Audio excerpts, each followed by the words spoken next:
नमस्कार जोहार। आज हमारे साथ बहुजन मुक्ति पार्टी के राष्ट्रीय अध्यक्ष और घोसी विधानसभा क्षेत्र के प्रत्याशी माननीय प्रवेंद्र प्रताप सिंह सर हमारे साथ मौजूद है। हम आपका अपने चैनल में स्वागत करते हैं।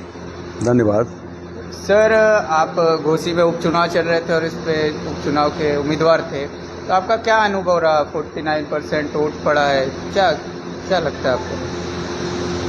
हाँ, मुझे मीडिया के माध्यम से अभी शाम के वक्त में ये जानकारी प्राप्त हुई न्यूज़ पोर्टल्स के माध्यम से कि घोसी विधानसभा 354 में सभी मतदाताओं के द्वारा जो वोट पोल्ड किया गया है वो 49.5% है।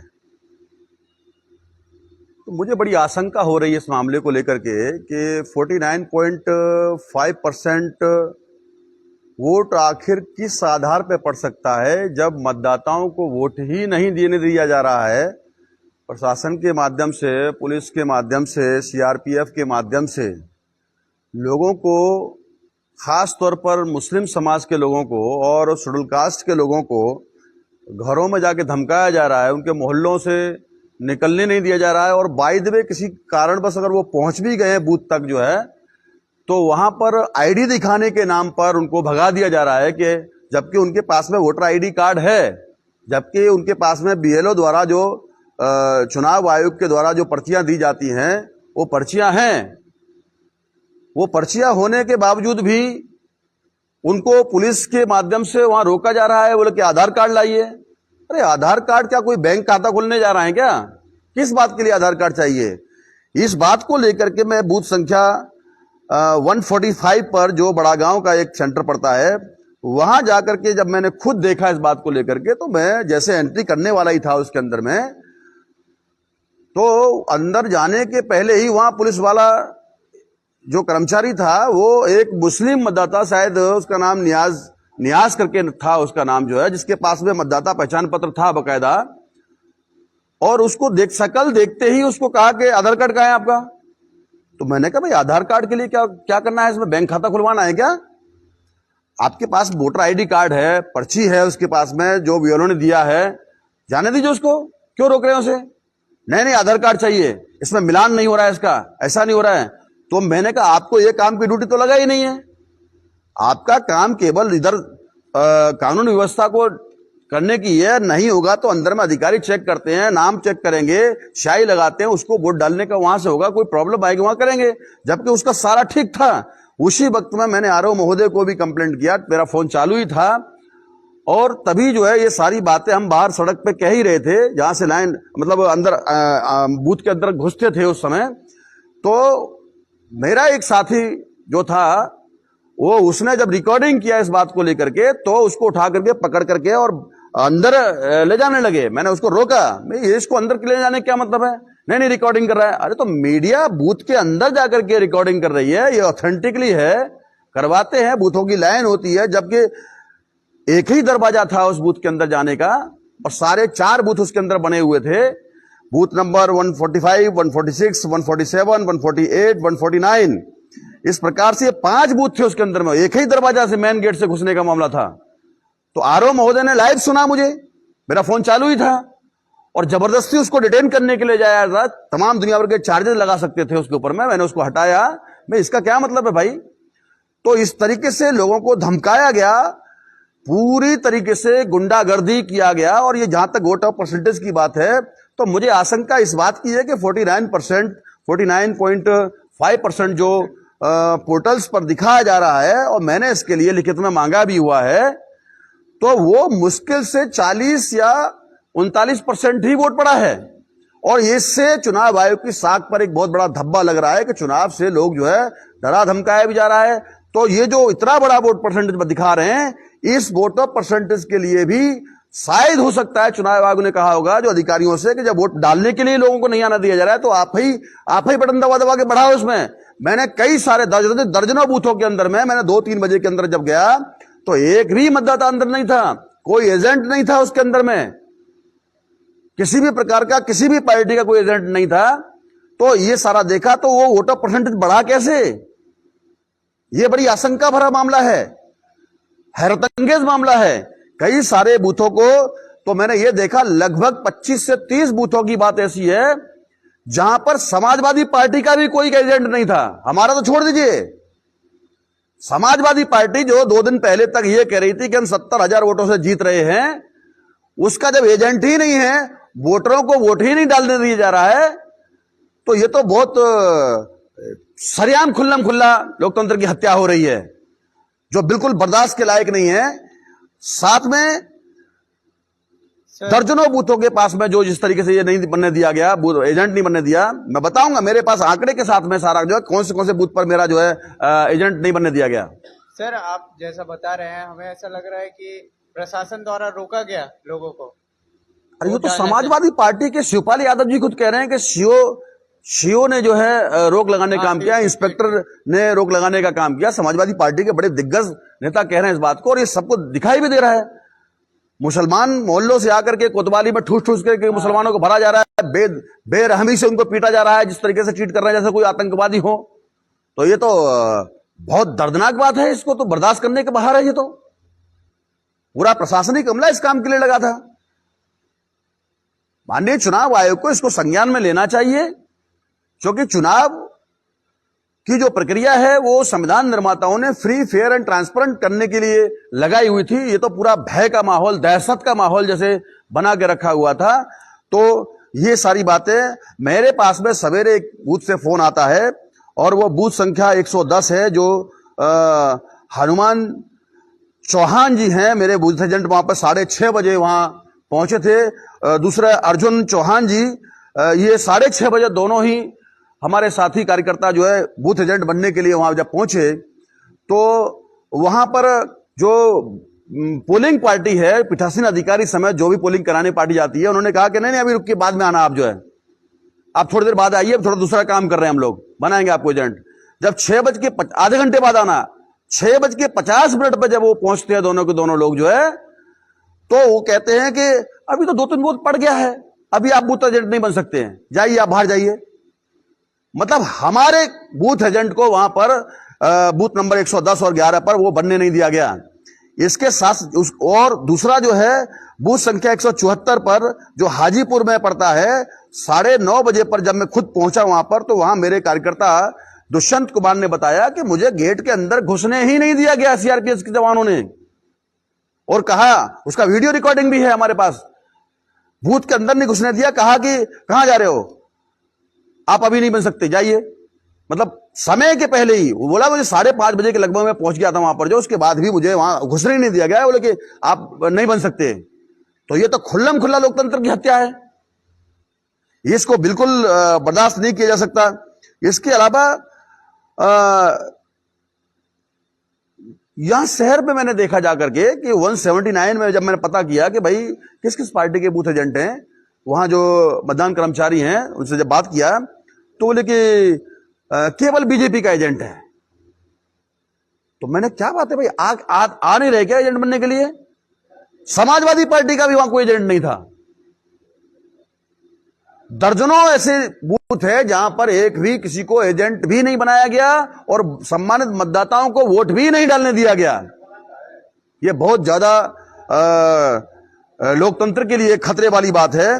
बूथ संख्या 194 पर मैंने जब मालूम किया, तो मालूम चला कि वहां पर ईवीएम मशीन खराब थी। तो मैंने पूछा जब वहां जाकर के पीठासीन अधिकारी को, तो मैंने कहा कितने बजे मतदान शुरू हुआ था? तो उन्होंने कहा साहब करीबन 7:15 बजे हमारा मतदान शुरू हुआ था, क्योंकि हम 1 घंटे तक तो हम तो बेहाल हो गए थे, वो ठीक ही नहीं हो रही थी मशीन जो है। जब बाद में ऊपर से अधिकारियों को जब हमने बुलाने के बाद जब मालूम चला वहां पर, तो उन्होंने बताया कि उनको भी आधा घंटा 1 घंटा करीबन हो गया था देखते देखते, ये सारा समय निकल गया। 1.25 घंटे के लगभग उन्होंने जब जद्दोजहद किया। हम तो भाई टेक्निकल आदमी है नहीं, हमें तो पता नहीं। जब ऊपर के अधिकारियों को बुलाया तो उन्होंने फिर जो है वो ठीक किया, तो 7:15 बजे मतदान की प्रक्रिया शुरू हो पाई। जब उन्होंने देखा कि भाई इसमें क्या कमी थी, तो उन्होंने बताया कि इसमें पहले से ही वोट पड़े हुए थे। अच्छा, ये पीठासीन अधिकारी ने बताया कि पहले से ही मशीन के अंदर वोट पड़े थे, इसलिए वो ईरर, वो थोड़ा सा यहां की भाषा में एरर को ईरर बोले थे, ईरर आ गई थी इसके अंदर में, ठीक ही नहीं हो रही थी। तो ऐसे कितनी जगह पर यह घोटाला हुआ होगा, इसका कोई अंदाजा नहीं है।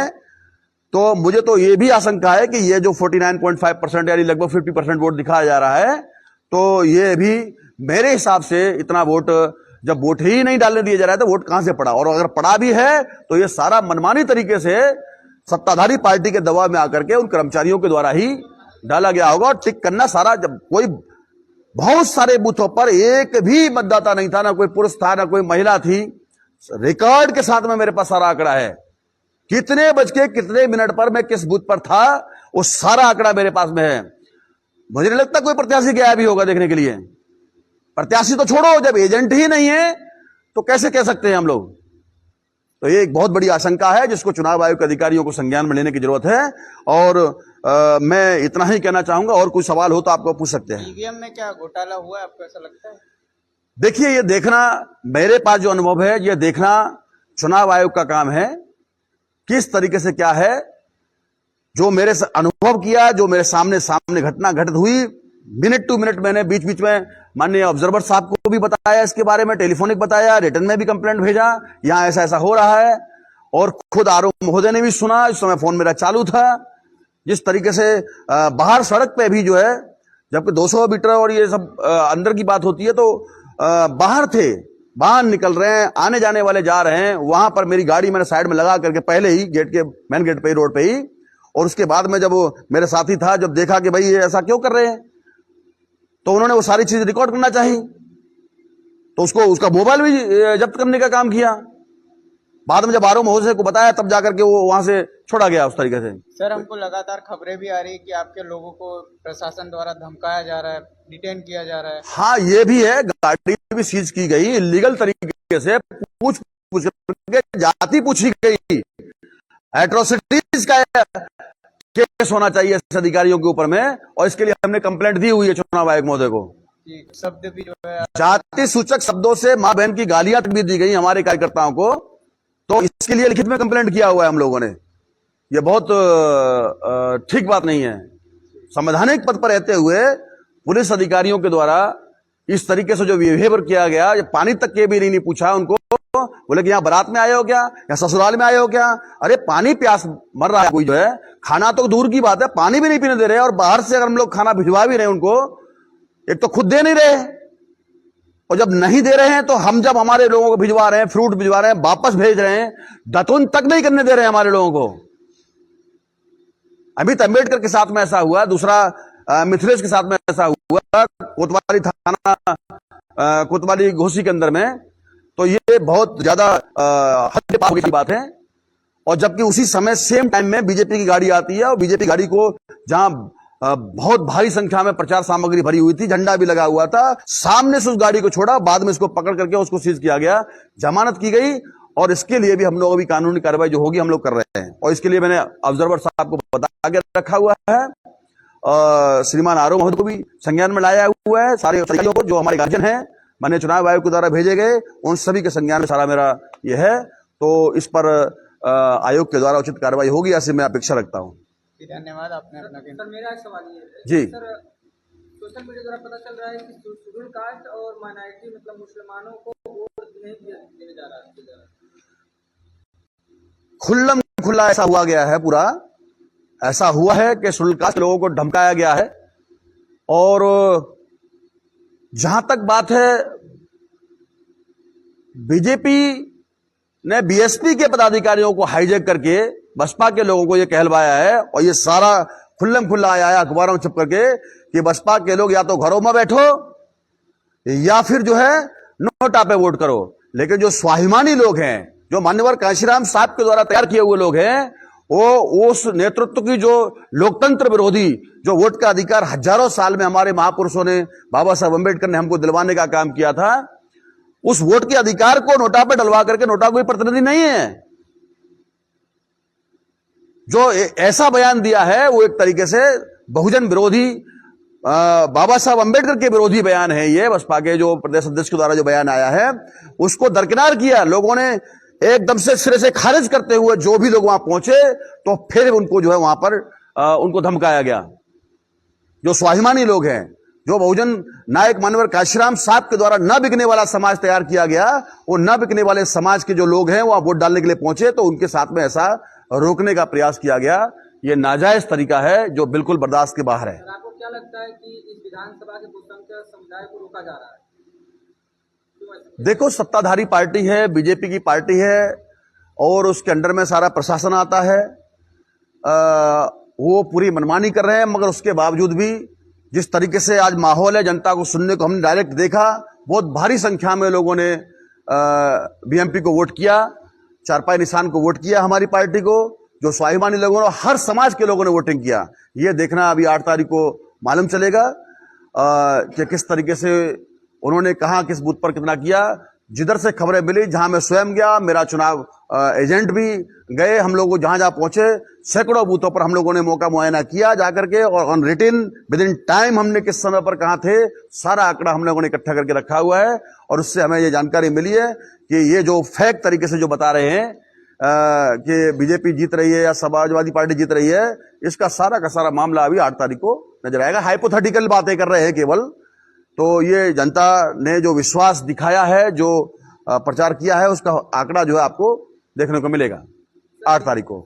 सब्र करना होगा। गिनती सर 8 तारीख को होगी और निष्पक्ष गिनती होनी चाहिए, इसके लिए सर आप चुनाव आयोग को कुछ निर्देश देना चाहते हैं?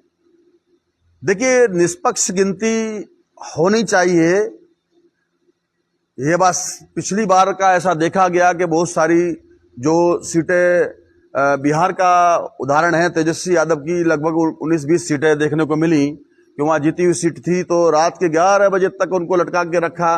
बाद में सर्टिफिकेट, हो सकता है हाईकमान का आदेश रहा होगा कि अभी चेक एंड बैलेंस करना है, इसलिए सर्टिफिकेट देना नहीं है। तो जीते हुए समाजवादी पार्टी, तेजस्वी यादव की पार्टी के जो विधायक थे, उनको हरवाने का काम किया गया, और हारे हुए जो बीजेपी के लोग थे, उनको सर्टिफिकेट देकर के जिताने का काम किया था। ऐसा बहुत सारा देखने को उस समय मिला था। तो हम ऐसा कहते हैं कि आज जो माननीय चुनाव आयोग ने शक्ति दिखाई है, किस तरीके से क्या है, लेकिन बहुत सारी गड़बड़ियां भी हुई हैं। इस पर चुनाव आयोग सख्त होकर के एक्शन लेने का काम करेंगे। बहुत सारी शिकायतें उनके पास में हैं, और चुनाव आयोग काउंटिंग के समय में भी अपनी शक्ति बरतेंगे। सही निष्पक्ष तौर पर काउंटिंग से लेकर के बहुत सारी बातें हैं, तो ये सारा लोकतंत्र को ध्यान में रखते हुए ये काम करेंगे, ऐसा मैं उम्मीद करता हूं। बहुत बहुत धन्यवाद। अगर और किसी पत्रकार का कोई सवाल है तो पूछ सकते हैं। सर लगातार हर एक चुनाव में सत्ताधारी पार्टियों के द्वारा ये हरकतें की जाती हैं, भविष्य में सर इनको कैसे रोका जाए, ये आपकी पार्टी द्वारा क्या किया जाए? देखिए, ये जो संविधान विरोधी लोग हैं, ऐसे लोगों की सोच है जो ना संविधान को मानते हैं, ना संविधान को बदलने की बात करते हैं, बल्कि संविधान की प्रतियों को जलाने का काम करते हैं। ऐसे लोकतंत्र विरोधी, संविधान विरोधी जो लोग हैं, वो लोग पहले से भी, कांग्रेस के समय में भी बूथ कैप्चरिंग हुआ करती थी, गुंडों का इस्तेमाल होता था, बक्से लूटे जाते थे, बैलेट बॉक्स लूटे जाते थे, रिगिंग होती थी। ये तमाम प्रकार के हथगंडे जो आज बीजेपी अपनाने का काम कर रही है, लेकिन तरीका चेंज हो गया है। लेकिन अभी ये जान चुके हैं, क्योंकि इनके पास में वोट नहीं है। इनके पास में वास्तविक तौर पर देखा जाए तो ये काले धन का उपयोग जो है समाज को भ्रमित करने के लिए, लालच दे करके ये चुनाव के समय में करते हैं। और ईमानदारी से अगर इस देश में चुनाव हो जाए तो एक भी सीट आज की तारीख में भारतीय जनता पार्टी जीत नहीं सकती है, अगर ईमानदारी से चुनाव हो जाए तो। इस बात का यह दावा है। ये बहुत सारे घोटाले अभी तक, और इसकी जो जड़ है, इसकी शुरुआत करने का काम कांग्रेस पार्टी ने किया तब से लेकर के। तो अभी बीजेपी ने जो है कांग्रेस से सीखा है। कांग्रेस अंतिम सांसें गिन रही है, अभी बीजेपी मनमानी कर रही है अपने तरीके से। और ये हर एक नेता को, हर एक व्यक्ति ने अनुभव किया है, हर एक मतदाता ने अनुभव किया है घोसी के अंदर में किस तरीके से अनियमितताएं बरतने का काम हुआ है, जो लोकतंत्र के लिए, किसी भी स्वतंत्र हेल्थी लोकतंत्र के लिए अच्छी बात नहीं है। और ये माननीय चुनाव आयोग इस पर शक्ति के साथ में जो शिकायतें उनके पास में गई हैं, जो दोषी हैं उनके ऊपर में कार्रवाई करेंगे, ऐसा मैं